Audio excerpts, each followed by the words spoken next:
Good morning. This is KELOLAND On The Go with all you need to know in news and weather as you start your day. We have an update to the investigation into a rollover on the east side of Sioux Falls we first told you about Saturday morning. Police have since confirmed that one person inside the car died at the scene. A second occupant is in critical condition. The crash happened just after 3 o'clock Saturday morning north of the intersection of 26th Street and Bonson Avenue. Authorities closed the intersection for several hours while they worked at the scene. We hope to learn more about the investigation at Monday morning's police briefing. You can watch it live right here on KELOLAND.com starting at 10:30.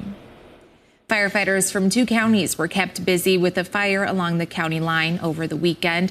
The Chancellor Community Fire Department says it happened Saturday afternoon. Officials shared this photo of the scene. Crews arriving on scene found a car on fire along with grass in the ditch burning. Due to the location of the fire, Chancellor Fire contained the car fire while Hartford Fire took care of the ditch. A northwest Iowa hog barn is destroyed following a fire east of Hospers over the weekend. The Sioux County Sheriff says it happened just before 3 o'clock Saturday afternoon. The Hospers and Granville fire departments also responded to the fire. Authorities shared this photo of the scene. Smoke can be seen coming from the building as firefighters sprayed water inside. The building is considered a total loss. Now, no animals were inside at the time of the fire and no injuries were reported. Now let's get a check of our forecast with meteorologist Scott Monk. Good morning, Scott. All right. Good morning, Dan. Good morning, everybody. We are looking at a warm day today. Temperatures will be above average, but not as warm as what we had yesterday in southeastern KELOLAND. But we'll still get numbers in the low to middle 60s. Sioux Falls at 61, 61 in Mitchell, 53 today in Aberdeen, 58 in Pierre, and 56 in Rapid City. Tomorrow, another above average day, but things do slowly change Wednesday. We'll watch the winds pick up behind a cold front. We can see wind gusts over 30 to near 40 miles per hour, especially across western South Dakota. More details on your forecast with Brian coming up. Thank you, Scott. David Pasica began experiencing extreme back pain in early September. Within a week, he was diagnosed with an aggressive form of leukemia. David passed away on October 31st. This comes after the family's oldest daughter, Quinn, passed away in 2015 to brain cancer. Now the community who rallied behind the family then is back to support the family now. So far, the GoFundMe has raised over $30,000. His brother, Devin, says all the support they have received is heartwarming.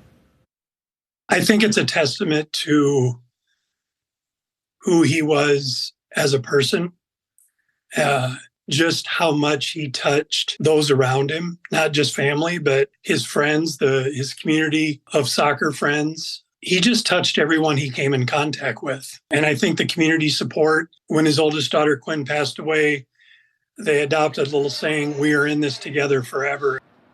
An additional fundraiser will be taking place until mid-December at Golf Addiction in Sioux Falls. Links for the fundraisers are included in the online story right here on KELOLAND.com. Pennington County is receiving a $50,000 grant to expand arts programming for at-risk kids. It's one of 5 locations in the U.S. to receive funding in partnership with the Just Us Mural Project, or JUMP. Local kids will be working with local artists to create 16 murals. The final piece will be complete by March of 2025. The beauty of this project is you don't actually have to be an artist. You might not have ever had much art outside of school. So these, and when I say we'll find the artists, that's our instructors who will guide you through this process of creating art. The next step for this project is to find local artists to participate and mentor these kids on this journey. Let's look at some of our top stories. Now let's get one final look at your weather with meteorologist Brian Karstens. Okay, our weather today, well, we're still mild. Not as warm as yesterday, but still above the averages for this time of the year. You can see those numbers by midday, upper 50s to low 60s around Sioux Falls. And I think that's about where we'll top out for a high today, probably at least to 61 or 62. Northeast South Dakota, a little bit more on the windier side, 15 to 30, pretty common on the winds. And of course, temperatures aren't going to be quite as warm today, but we'll still take it. It's November weather, and we all know that the weather this time of year can change quickly. So if we can get a pretty solid week here, I think that's a good thing to take advantage of.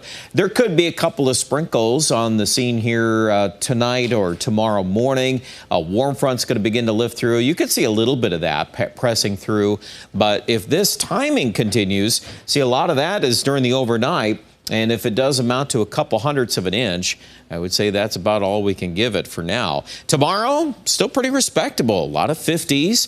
Sioux Falls won't be too far from 60 in the afternoon. And on Wednesday, we see a push of wind out of the northwest. That's the next frontal feature that I think will shake up the weather a little bit here, probably bring us temperatures that are a little cooler as we transition into Thursday. But overall, we can handle a lot of those things this week. Nothing too bad. 61 Sioux Falls, 61 today in Mitchell, 53 in Aberdeen. A look at your 7-day forecast. So we have us positioned into the 40s on Thursday. Friday could come back to 50. And then the weekend, too, there's some movement back and forth on another cold front here. But these fronts, they're not terribly cold. If anything, it just reduces us down closer to where we should be for this time of the year. And in fact, day 7 is already at 54. So I'll be curious to see how the timing goes here in early next week. But we're going to keep the same talking points. I would say the balance of the 7 to 10 day window here. Nothing drastic. But Aberdeen, you know, once in a while, like Thursday or Friday, we could drop in the low 40s easily with that next front here. But to start things off, Pierre in central South Dakota looks like at least 3 days of mid and upper 50s. That 20% chance of rain, we just talked about that. That's early Tuesday morning. And Rapid City also could flare up a shower late tonight or early tomorrow morning. But overall, pretty good weather for November. Check out the details online at KELOLAND.com.